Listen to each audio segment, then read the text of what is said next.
이후에 여호와의 말씀이 환상 중에 아브라함에게 임하여 이르시되 아브라함아 두려워하지 말라. 나는 내 방패요 너의 지극히 큰 상급이니라. 아브라함이 이르되 여호와의 무엇을 내게 주시려 하니까 나는 다시 벽사오니 나의 상처하는 이 하늘에서 사람을 내세우리이다. 아브라함이 또 이르되 주께서 내게 씨를 주지 아니하셨으니 내 집에서 길린 자가 내 상속자가 될 것이니이다. 여호와의 말씀이 내게 임하시되 그 사람이 내 상속자가 아니라 내 오른자가 내 상속자가 되리라 하시고 그를 이끌고 밖으로 나가 이르시되 하늘을 우러러 뭇별을 셀 수 있나 보라. 또 그에게 이르시되 내 자손이 이와 같으리라. 아브라함이 여호와를 믿으니 여호와께서 그를 그에게 이루어주시고 읽겠습니다. 또 그에게 이르시되 나는 이 땅을 내게 주어 수요일을 삼게 하려고 너를 갈대아인의 우르에서 이끌어낸 여호와니라. 아브라함이 롯과 헤어진 후에 하나님께서 아브라함에게 나타나셔서 약속을 말씀해 주셨죠. 그리고 나서 다시 한번 하나님이 이 아브라함에게 나타나셔서 말씀을 하십니다. 너는 두려워하지 말라. 그리고 나는 너의 방패다. 라고 이렇게 말씀을 하시는데요. 지금 여기에 쓰인 이 방패라는 히브리어 단어가 우리가 지난주에 살펴본 멜기세덱이 아브라함을 축복하면서 했던 하나님께서 너의 대적을 내 손에 붙이셨다라는 그 붙이셨다라는 단어와 똑같은 단어를 씁니다. 그래서 이건 일종의 언어 유희인데 아브라함이 소돔 왕의 재물을 거절하죠. 당장 자기가 많은 막대한 부를 누릴 수 있는 기회를 포기하고 당장에는 아무것도 주어지지 않지만 그러나 멜기세덱이 여호와 하나님의 이름으로 축복한 그 축복을 이 아브라함이 기쁘게 받아들입니다. 그러면 이 멜기세덱이 아브라함을 축복한 하늘의 신령한 복이 구체적으로 무엇인지 지금 하나님께서는 아브라함에게 나타나셔서 그 복의 실체를 말씀해 주시기 위해 이 사건이 지금 일어나고 있다고 이 사건이 일어나고 있는 것이죠. 늦은 나이에 제가 방언이 터지려고 그러니 자꾸 말이 더 터지는데 우리 날씨 탓이려니 이렇게 생각을 하시고 그렇게 해서 이 아브라함은 하나님께서 아브라함에게 나타나셔서 나는 너의 방패다라고 말씀을 하시고 이제 이 아브라함이 하나님을 방패로 삼아 누리게 되는 복이 무엇인지를 밝히십니다. 나는 너의 지극히 큰 상급이니라 라고 말씀하시죠. 상급이라는 말은 곧 보상이라는 뜻입니다. 즉 이 아브라함이 소돔 왕의 재물을 거절하고 멜기세덱의 이 영적인 축복을 그가 소망함으로 받게 되는 혜택이 무엇이냐면 바로 하나님 자신이라는 것이죠. 하나님 자신이 이 아브라함에게 복이 되기 때문에 세상 사람들이 간절히 바라고 소망하는 그 모든 것들을 포함해서 그것을 뛰어넘는 광범위한 복과 은혜를 아브라함에게 하나님께서 허락해 주실 것을 말씀을 하십니다. 아브라함은 그 이야기를 듣고 하나님께 말씀을 드리는데 지금까지는 아브라함이 계속해서 하나님 말씀을 듣기만 했습니다. 여기에서 처음으로 아브라함이 하나님께 무엇인가 대꾸를 합니다. 아브라함이 하나님께 드리는 말씀은 그러면 하나님께서 내게 무엇을 주시겠습니까? 라는 것입니다. 나는 지금 자녀가 없는데 그래서 내 집에서 길리운 이 엘리에셀이라는 종을 내가 상속자로 삼으려고 하는데 하나님께서는 내게 무엇을 주시겠습니까? 이 말씀은 아브라함이 공손하게 드린 이야기이겠지만 여기에 상당한 불만이 지금 담겨 있습니다. 하나님께서 내 상급이라고 한다면 하나님이 내 복이라고 한다면 그러면 나는 왜 지금까지 자식이 없어서 내가 가지고 있는 모든 재산들을 내 육신의 자손이 아니라 내 집에서 일하고 있는 종에게 그것을 물려줘야 되는 이 지경까지 나를 만드셨습니까? 나는 왜 이 모양입니까?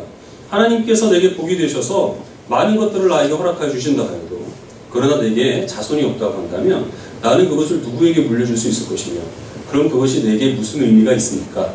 라고 하는 이 모든 내용들을 다 포함해서 지금 이 아브라함은 하나님께 대꾸를 하고 있습니다.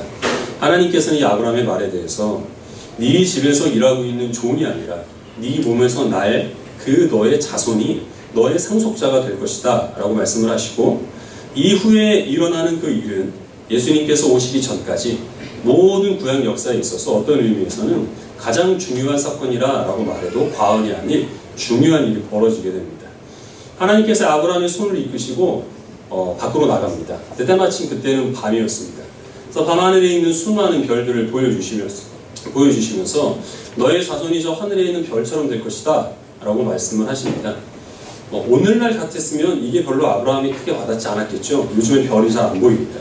근데 아브라함 당시에는 공해가 없었기 때문에 은하수를 비롯해서 정말 아브라함의 눈에 꽉 차게 셀 수 없는 별들이 들어왔을 겁니다.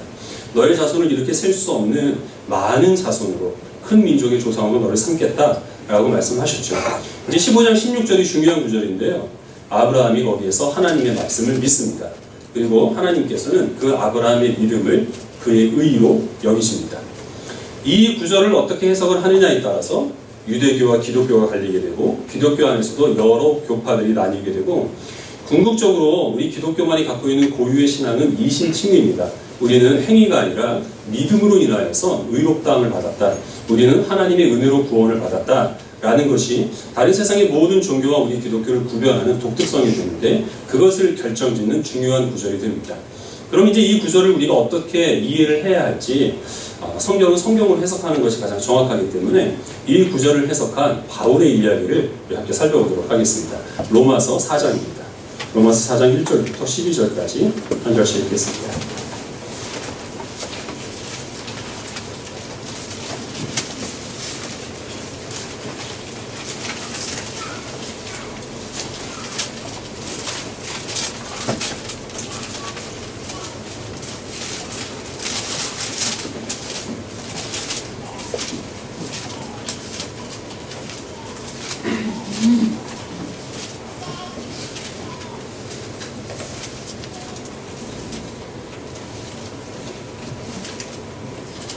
로마서 4장 1절을 제가 먼저 읽고 12절까지 읽도록하겠습니다. 그런즉 육신으로 우리 조상인 아브라함이 무엇을 얻었다 하리요?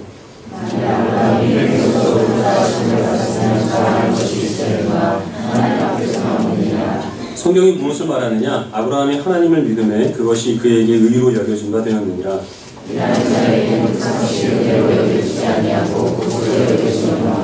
이를 아니할지라도 경건하지 아니한 자를 의롭다 하시는 이를 믿는 자에게는 그의 믿음을 의로 여기시나니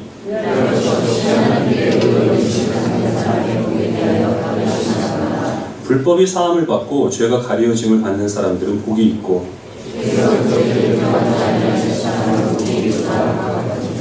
그런즉 이 복이 할례자에게냐 혹은 무할례자에게냐 우리가 말하기를 아브라함에게는 그 믿음이 의로 여겨졌다 하도다.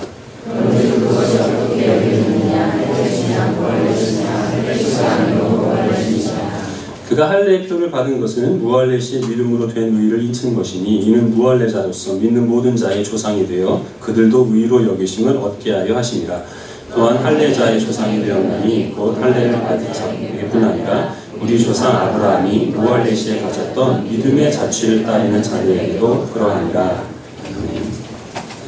의롭게 여김을 받았다라는 말에서 의롭다는 말은 그 재판에서 쓰이던 용어였는데요. 이것은 법정에서 무죄 판결을 받았다는 말입니다. 하나님께서 아브라함을 의롭게 여겼다는 것은 하나님께서 아브라함을 받아들이셨다는 뜻입니다. 흡족하게 여기셨고 만족스러워 하셨다는 것인데 바울은 지금 이것을 그리스도인의 구원과 연결을 시키고 있습니다.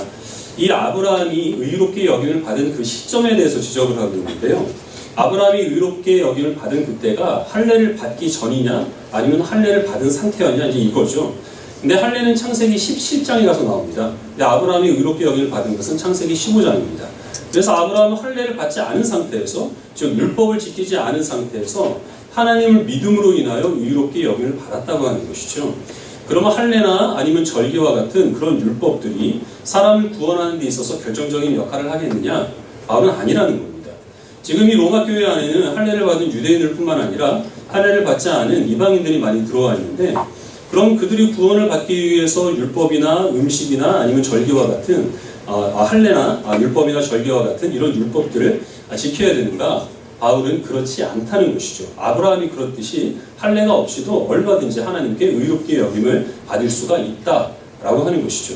그리고 이것은 아브라함에게뿐만 아니라 모든 할례자뿐만 아닌 무할례자들의 조상이 되는 이 아브라함을 의롭게 하심으로 그의 믿음의 발자취를 따라서 할례를 받지 않은 상태에서 예수 그리스도를 믿은 모든 그리스도인들은 다 오직 믿음만으로 의롭게 된다. 그래서 그들에게 율법을 강요할 수 없다. 라고 지금 바울은 이것을 변증을 하고 있는 겁니다. 그러나 사실 이 아브라함이 의롭게 된 것은 창세기 15장에 와서야 그가 하나님을 믿었고 하나님을 의롭게 된 것은 아니죠. 아브라함이 하나님을 믿은 것은 히브리서 말씀에 보면 갈대아 우르에서 가나안 땅을 향해 출발할 때 아브라함은 이미 하나님을 믿고 있었습니다. 그럼 하나님께서 이 아브라함을 흡족하게 여긴 것은 언제일까요? 15장에서 믿어서가 아니라 이미 하나님께서 아브라함을 선택하셨을 때 하나님은 아브라함을 구원하시기로 작정하시고 그를 선택하신 것이죠. 근데 창세기 15장에 와서야 비로소 아브라함이 하나님을 믿었고 그리고 하나님이 아브라함을 이롭게 여겼다라는 말씀이 이때 기록된 이유가 무엇이냐면 아브라함이 하나님께 물은 질문 때문입니다. 바로 누가 나의 후사가 될 것이냐라는 것이죠. 누가 아브라함의 상속자가 되느냐면 아브라함의 그 집에서 길리운 자도 아니고 아브라함의 피를 따라 혈통을 따라 난 유대인들도 아니라 아브라함과 같이 이후에 예수 그리스도를 믿음으로 말미암아 구원을 얻는 사람들이고 이 아브라함의 후손이 될 것이고 하나님께서는 그들을 통해 하나님의 나라를 세우실 것이고 그 나라로 말미암아 하나님의 뜻을 이루어 가실 것이라는 사실을 하나님께서 알리시기 위해서 창세기 15장 16절에서 아브라함이 비로소 하나님을 믿었고 그 믿음을 하나님께서는 이렇게 여기셨다라고 그렇게 말씀하고 있는 겁니다. 지금 우리 모든 믿는 그리스도인들은 다 이 아브라함의 발자취를 따라서 하나님께서 아브라함에게 약속하신 바와 같이 예수 그리스도를 믿는 그 믿음만으로 우리가 구원을 얻었다고 하는 것이죠. 근데 이 믿음이 구원을 얻은 조건이냐 하면 그것도 아닙니다. 즉 우리가 믿어서 하나님의 구원을 얻었느냐 그것이 아니라 그 믿음조차 하나님의 은혜라는 사실을 바울은 여기서 지금 이야기를 하고 있습니다. 아브라함이 믿음으로 의롭게 되었는데 그럼 그 이후에 아브라함의 삶을 보면 반드시 너에게 날 자손을 통하여 내가 내 나라를 상속하겠다라고 하는 그 약속을 철두철미하게 믿었느냐?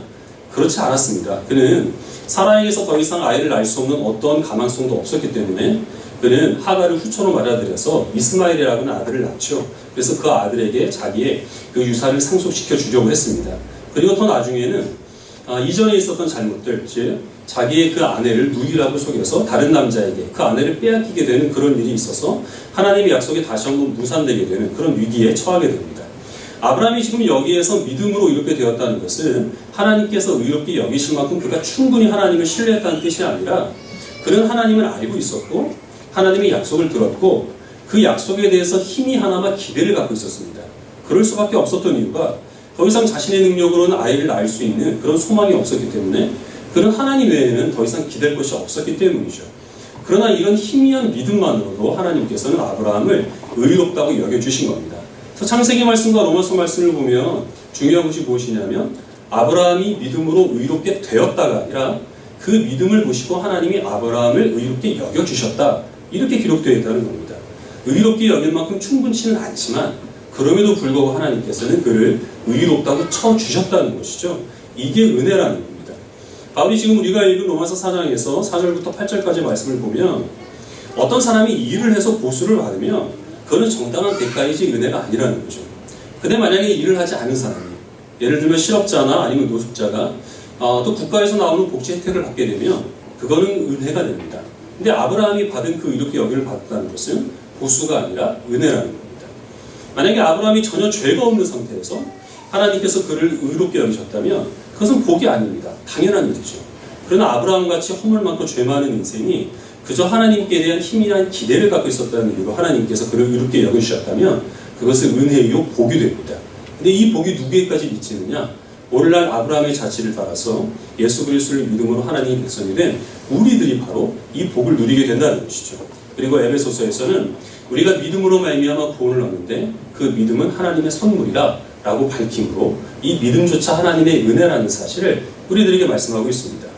그래서 우리들은 어떤 원리를 따라 살아가느냐 하면 우리가 무엇인가 하나님 앞에 선한 일을 행했거나 우리가 재산이 많거나 우리가 잘생겼거나 그런 이유로 인해서 우리가 구원받은 것이 아니라 하나님께서 죄 많은 우리를 사랑하시고 우리를 용서하여 주심으로 하나님의 자녀로 살아가는 것이죠. 그리고 그 이후의 삶은 구원받은 하나님의 백성으로 하나님께 기쁨을 드리기 위하여 합당한 삶을 우리가 살아나가는 것입니다. 그러나 우리가 이 원리를 거절하고 만약에 우리가 무엇인가를 행하여서 그 행함으로 인하여 하나님께 구원을 받았다든지 다른 사람들이 갖지 못한 특별한 것을 우리가 갖고 있어서 하나님이 그것을 보시고 우리를 구원하셨다라고 여기게 된다면 우리는 이 일을 행한 만큼 보수를 받는 이 시장의 원리에 따라 살아가는 것입니다. 이거는 하나님 나라의 원리가 결코 아니라고 하는 것이죠. 그런데 위험한 것이 무엇이냐면 사람은 항상 하나님의 은혜로 시작했다가 하나님의 공로로 끝맺게 되는 그런 경향이 있습니다. 우리는 모두 다 이기적이고 자기중심적이기 때문에 나 외에 다른 무엇인가 외부에서 주어진 것으로 인하여서 우리가 그 혜택을 받는다는 것을 우리는 거부하고 싶고 무엇인가 내게 있는 어떤 가능성이나 아니면 어떤 능력을 발휘를 해서 무엇인가를 이루는 것을 스스로 자랑스럽게 여기기 때문입니다. 교회사를 연구한 사람들이 내놓은 분석인데요. 기독교 신앙은 항상 하나님의 은혜로 시작을 했다가 인간의 공로로 진행이 되고 인간의 공로가 하나님의 은혜를 역전을 하게 되면 기독교 신앙은 여지없이 타락하게 된다라는 겁니다. 예를 들면 이스라엘 백성들은 신명의 말씀을 보면 그들은 분명히 자신들도 아브라함과 같이 전적인 하나님의 은혜로 말미암아 구원받았다는 사실을 잘 알고 있었습니다. 근데 그들이 예수님께서 오실 당시를 보면 유대인이고 하나님의 백성이라는 사실이 어느새 특권이 되어버립니다. 선민 사상을 갖게 된 것이죠. 나는 너와 다르다라는 겁니다. 그리고 율법, 할례, 음식 이런 것을 가지고 할례를 받지 못한 이방인들이 하나님의 은혜로 들어오는 그 길목을 이 유대인들이 철저하게 차단을 시켜버립니다.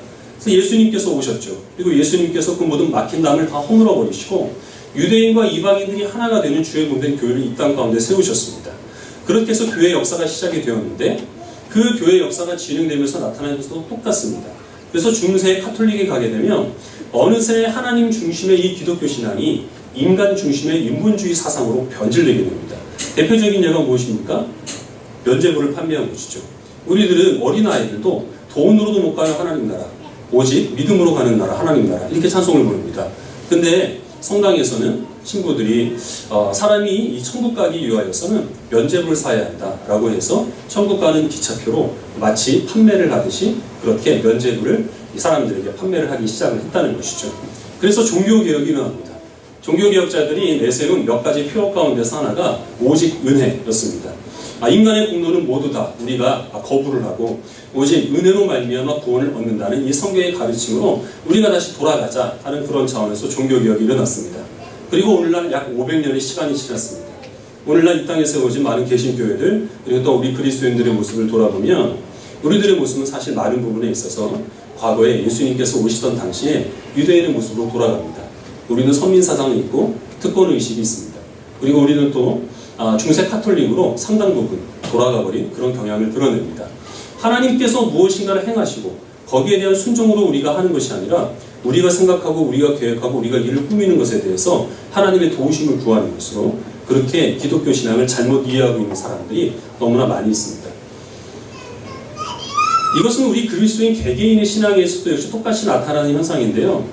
저마다 조금씩 차이는 있겠지만 사실 모든 믿는 그리스도인들은 죄 많은 우리를 사랑하신 하나님의 은혜로 우리가 하나님을 따르기 시작을 합니다. 그래서 벌레와 같은 나를 위해 구원해 주신 예수 그리스도의 십자가의 은혜만 우리가 생각해도 눈물을 흘리고 십자가를 보기만 해도 우리가 감격을 받게 되죠. 그리스도인으로 살아가면서 많은 손해가 있고 많은 불편함이 있다 하더라도 그러나 나를 위해 십자가에 지신 예수 그리스도를 생각하면서 그 모든 것들을 다 우리가 오히려 감사함으로 여기는 그런 때들이 다 있었을 겁니다. 교회에서 아니면은 우리가 삶을 살아가는 동안에 하나님께서 우리들에게 작고 사소한 것이라도 맡겨주시면 내가 하나님을 위하여서 무엇인가 할 수 있다는 그 사실 하나만으로도 감격하여서 아무런 보상이 없어도 기쁘고 즐거운 마음으로 하나님께 헌신했던 그런 순간들이 있죠. 근데 시간이 지나면서 조금씩 우리는 그에 대한 대가를 바라게 됩니다. 내가 하나님께 이만큼 헌신하는데 하나님께서 내게 무엇을 해주시나요? 마치 아브라함이 하나님께 따졌던 바와 같이 하나님께 바라게 되는 그런 보상을 우리가 하나님께 직접적으로 요구할 때가 옵니다. 그리스도인으로서 세상에 당하는 모든 손해와 불편함들을 어느새 우리가 피해의식으로 갖게 되고 무엇인가 이것을 함으로 하나님께서 그에 대한 보상을 주실 것이다 라고 하는 그런 자극들, 그렇지 않으면 강요, 이런 것들이 주어지지 않으면 좀처럼 움직여지지 않는 그런 신앙으로 만약에 우리가 그렇게 지금 접어들고 있다면 그럴 때 우리들은 우리 개인적인 삶에 있어서 스스로 종교개혁을 일으켜야 됩니다. 신혼부부들이 처음에는 서로에 대해서 감사하는 마음을 가지죠. 저 사람이 나와 결혼해 준 것만으로도 기쁘고 즐거운 마음으로 그렇게 생활을 하는데 저는 아닌데 시간이 조금씩 지날수록 이런 마음이 듭니다. 든다고 합니다. 이렇게 해야죠. 이런 마음이 든다고 합니다. 저 사람이 과연 최선이었을까? 이 얘기는 제가 전균주 사람한테 들었나? 찬호한테 들은 것 같은데. 사람의 마음이 늘 하나님께 받은 그 모든 은혜와 사랑, 그것은 사람들에게 받은 은혜와 마찬가지입니다. 그렇게 시작을 했다고 해도 어느새부터인가 자기가 주인공이 되어서 이제는 자기가 그로 말미암아 무엇인가 대가를 받아야 되는 그런 마음으로 변질이 된다는 거죠. 우리는 그런 마음이 들 때마다 항상 우리가 하나님의 그 은혜의 원칙이 아니라 시장 원리에 따라 살아간다는 사실을 기억하여서 하나님 나라의 질서 안에 들어와야 됩니다. 하나님의 나라는 예수님께서 마태복음 20장에서 말씀하신 바와 같은 포도원 품꾼의 비유를 말씀하셨죠. 먼저 된 자가 나중되고 나중된 자가 먼저 되는 그 나라입니다. 은혜로 모든 것들이 주어지고 그 은혜에 합당하게 반응하는 것이죠. 내가 비록 하루 종일 일을 했다 하더라도 1시간 일한 사람이 받은 그 보수와 똑같은 것을 받는다 하더라도 아버지신 하나님께서 나를 일꾼 삼아 주셔서 그 나라에서 일을 하게 해주신 그것만으로도 감사하는 마음을 가지고 살아가는 것이 하나님 나라의 원리입니다. 내 세상의 원리는 그렇지 않죠. 일한 만큼 받아야 됩니다. 그렇지 않으면 노동청에 고발을 해야 됩니다. 이 시장의 원리에 따라 살아가면 우리 인생이 피곤해집니다. 시장이라고 하는 것은 물건의 값을 매겨서 사람들에게 파는 곳인데 우리 스스로 상품이 되어서 세상에 뛰어들어가는 것이거든요. 그럼 우리의 가치를 인정받기 위해서 우리는 무던하게 노력을 해야 되고 어떤 흠이 드러나지 않을지 이런 것들을 두려워하는 마음으로 우리는 스스로를 감춰야 됩니다. 그럴 필요가 전혀 없다는 것이죠. 우리 로마서 8장 말씀을 같이 한번 읽어보도록 하겠습니다. 로마서 8장 31절부터 34절입니다.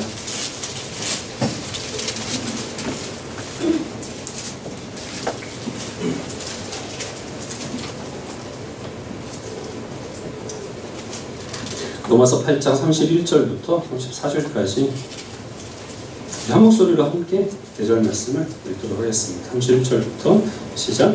그런즉 이 일에 대하여 우리가 무슨 말하리요? 만일 하나님이 우리를 위하시면 누가 우리를 대적하리요?